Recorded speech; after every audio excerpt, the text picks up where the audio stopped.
y'all. Good morning. Y'all doing all right?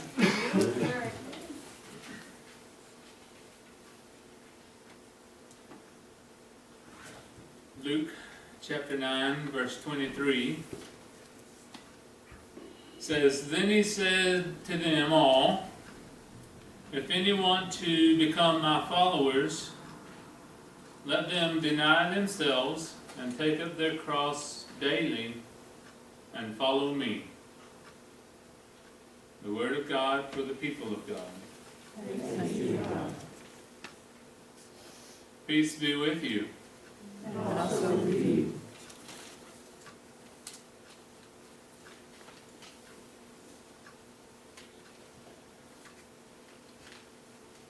So I almost come in here dressed like Dorothy on The Wizard of Oz this morning. I'm going to give you a minute to let that sink in.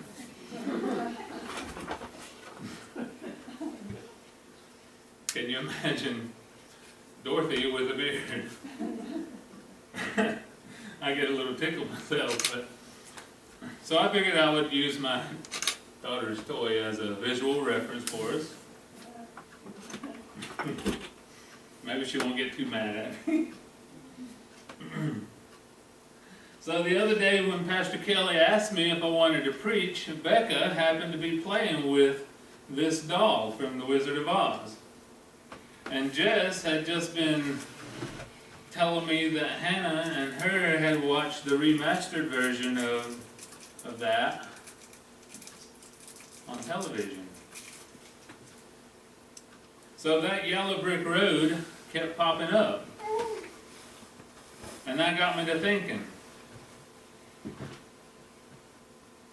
And what do you know, I was inspired to share with you guys the insights that I was given.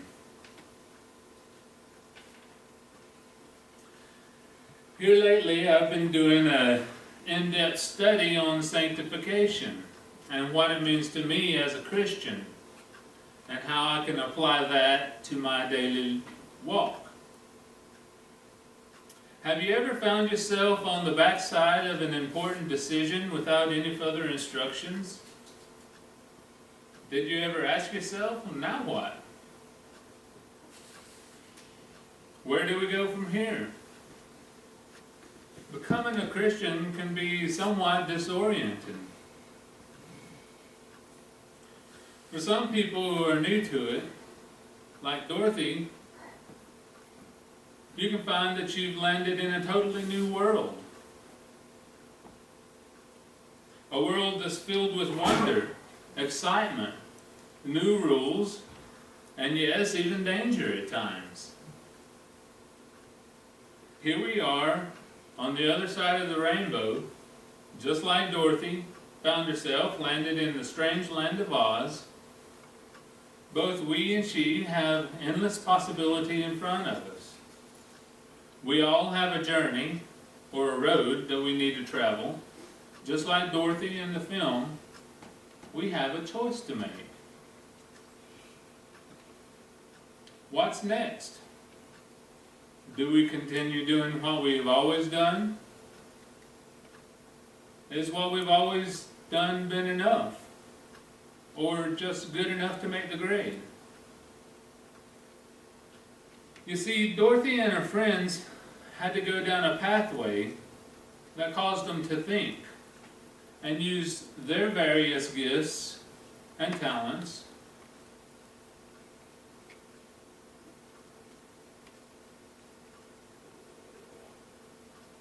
to help each other out. And I want us to travel down a similar pathway today.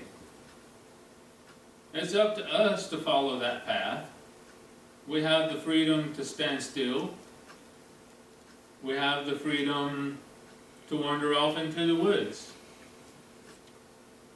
We can be rude to others along the way, or we can pick up a few friends along the way. A couple of weeks ago, Jess and I took an advanced lay servant class entitled Accountable Discipleship. And what I took away from the class was that in the early Methodist church, there was this idea or concept called the class meeting. And it was these groups of groups of 5 to 12 people that would meet once a week, sing a hymn, read some scriptures,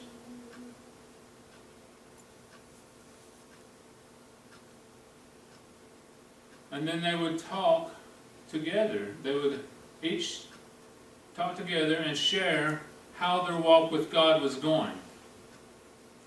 They would hold each other accountable, give an accounting of their walk with God.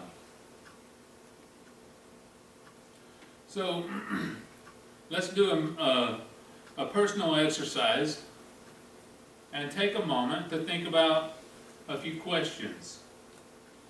On a scale of 1 to 10,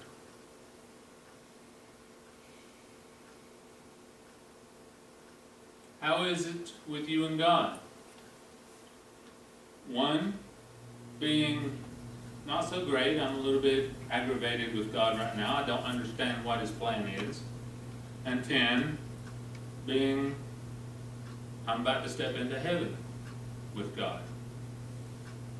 How is it with you and God? How's your walk?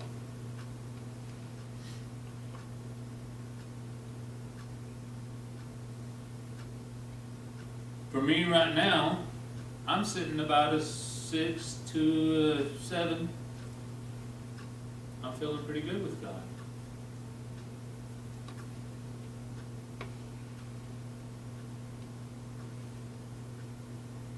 Here's another question to think about. How is it with your soul?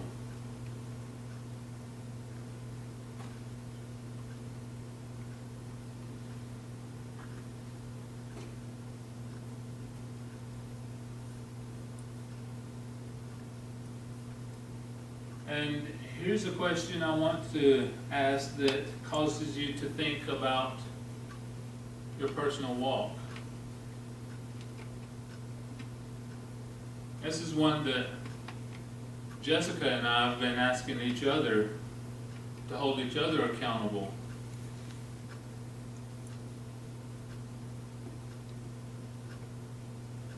How well have you served God this past week? Did you answer the missional call of the church to make disciples of Jesus this past week? Were you a good example of God this week?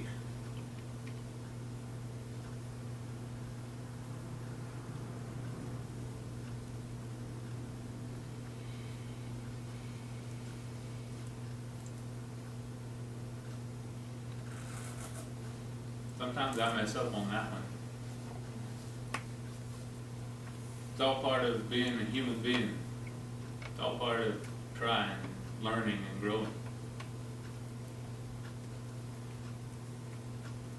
The Syracuse don't want to behave, Ronnie.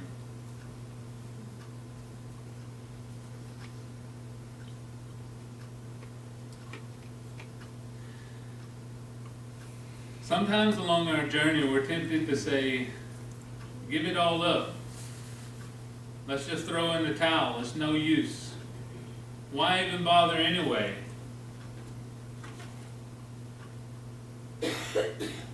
But you know, I've come up with a little saying.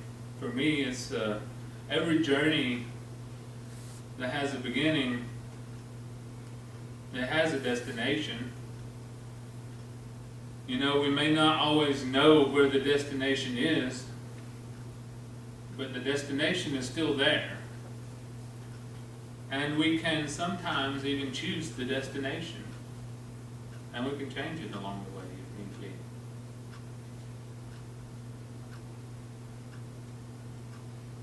be. Jesus called, we answered, now what? That's the question I've been asking myself this past couple of weeks.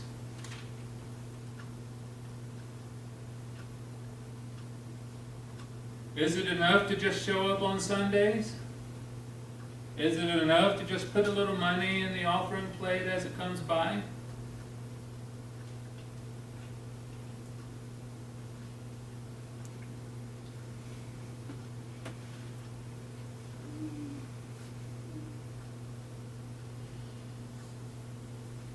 What I'm talking about is the concept of sanctifying grace. And getting a hold of this idea for me and applying it to my life has been a real trip. And the phrase that comes to mind for me as I attempt to apply it is, "We're not in Kansas anymore." Just like Dorothy, I've been finding that this walk that seemed like an easy skip down some yellow brick roads at first, it's not so easy. The reason I say that is walking the Christian walk is not as easy as talking the talk.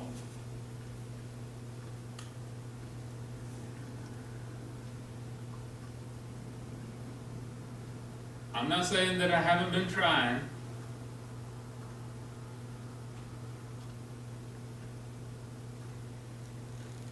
But what I am saying is that here lately I've been trying to walk a more devoted walk. Because for me, I've had a huge change in my life. 2 huge changes.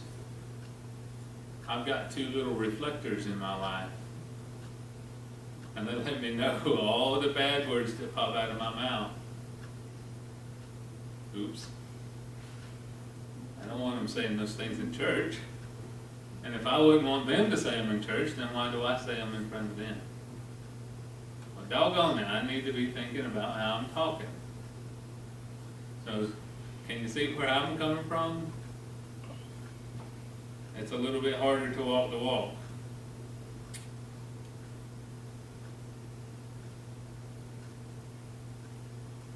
So I've been trying to walk a little bit more devoted walk, with a little bit less sin.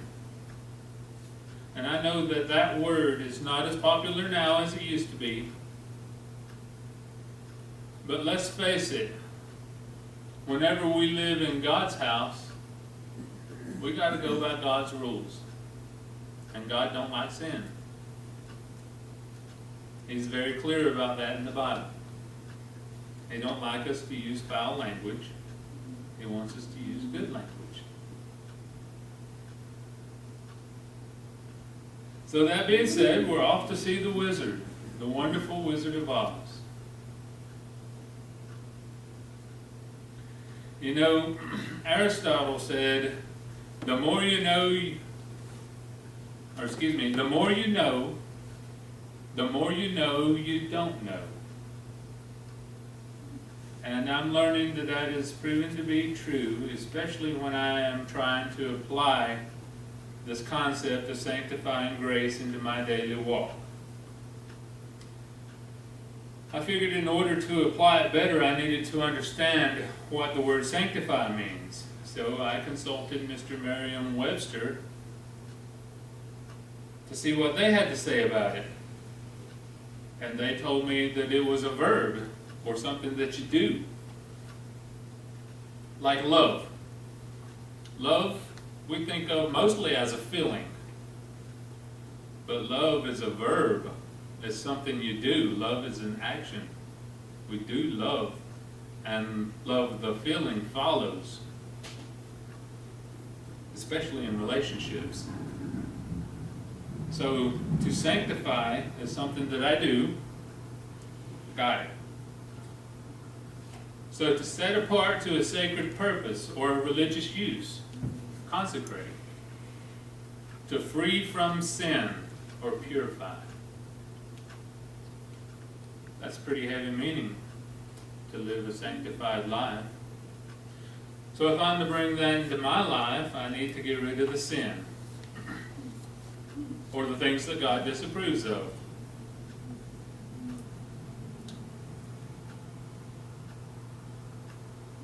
So what I'm talking about is just walking a deeper walk than just showing up and checking off the I made it to church this Sunday box. I'm talking about applying it to our daily walk. For me, it's proven to be just a little bit harder than just saying the words, especially when someone does something nasty to you. and you want to get your revenge, or you're facing some sort of disease, or you might be upset with God and don't understand His plans for you at the time. I know life is hard. I've faced struggles of my own.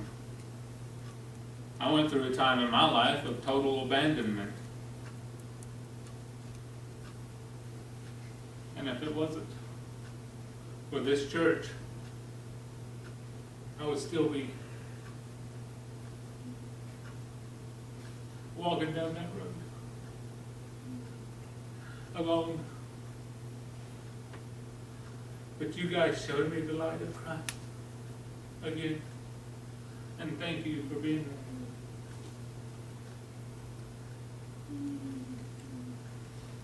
During that time, I was angry, upset. I didn't understand what God's plan was.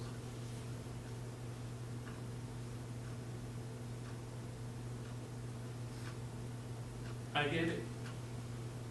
I know it's hard sometimes.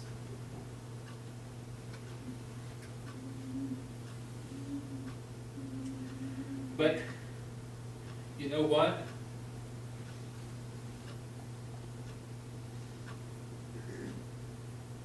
That's why God gave us a family that's not just flesh and blood. He gave us a church family.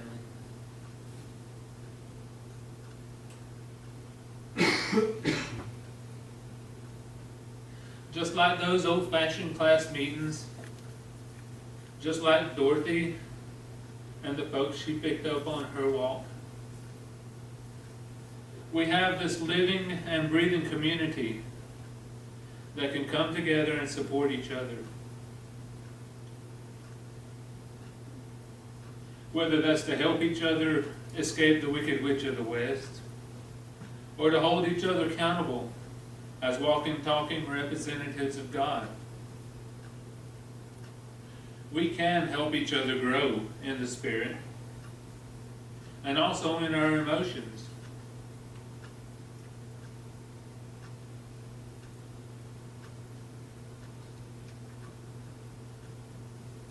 We have the tools that we need right here to be of service to each other, and by extension to the community. You know, that makes me think of the firefighter appreciation thing. As they reach out to the community, we support them. And by extension, we're reaching the community. And you know, by supporting this community, we reach out to the region, and then the state, and so on, until we can reach the entire world with that same love that Jesus intended for us to share.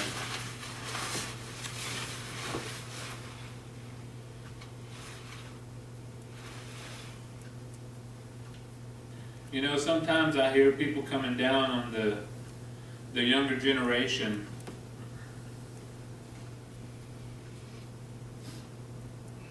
They're worried about how much trouble the future's in.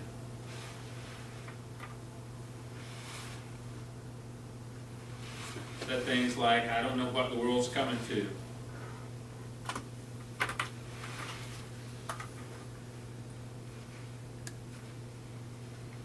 But you know,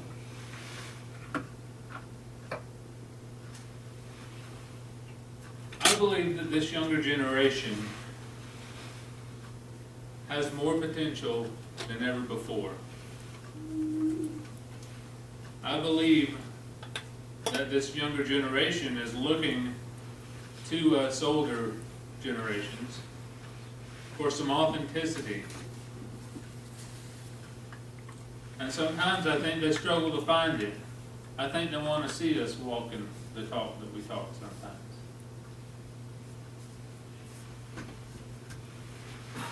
So here we are, somewhere over the rainbow.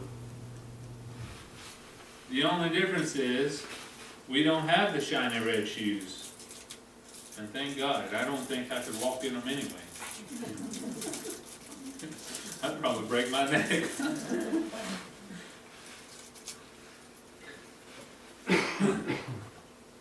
We can't click them together and get the answers that we need. So what's next? Do we just want to enjoy the feasts at God's table without helping out? Or living by His rules? I've been asking this question to myself over the past few weeks, and the answer that I came up with is that I need to get more familiar with God's rule book.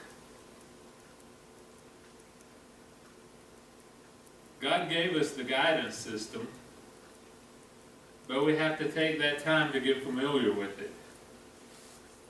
And speaking of that guidance system, nowadays we have GPS. We want to go somewhere, we punch in our destination, and it tells us every single turn to take along the way until something fails with that technology. And then if we don't know how to read the map, we're messed up. And then we're fussing at the technology because we didn't do our homework. This type of guidance system I'm talking about, we've got to do our homework. We've got to know how to read the map. We need to actually take time and plan the trip. Talking about daily devotions. Talking about the daily discipline, the sanctifying grace of walking the walk. If you're a runner, you don't just get out and run a marathon.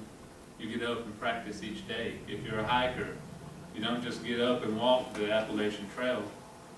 You plan it. You practice for it. You get ready for it. So I want to end with this reflection for our personal life. Is there one small thing that we can choose to do differently? Or maybe stop doing completely? Maybe some habit that we're not so proud of that would improve our personal walk with God. Or maybe you could add something to your daily walk that would bring you closer. Either way, we're all just Dorothy looking for the Wizard of Oz. And we're all walking down that yellow brick road, filled with its surprises and pitfalls. But also, like Dorothy, we need that support group, that community of different people with their different talents that will come together and support us spiritually, emotionally, and yes, even sometimes with the unsolicited advice, so that we can get a little bit closer with each and every step.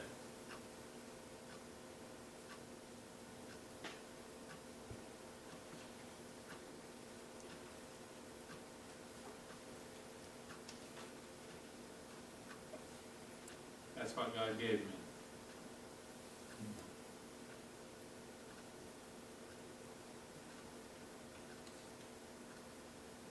I'm just glad I didn't traumatize anyone by wearing a dress.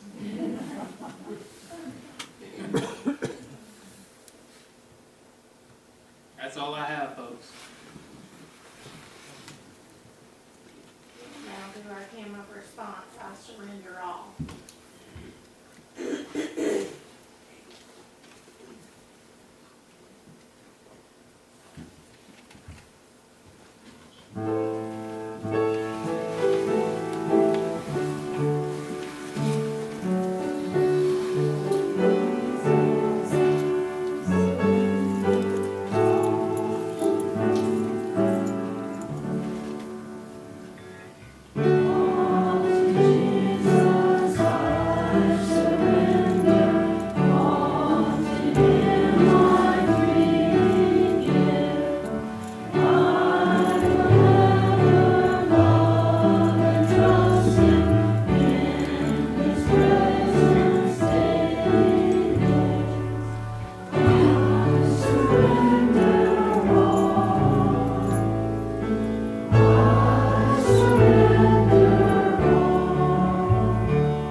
out down your yellow brick road.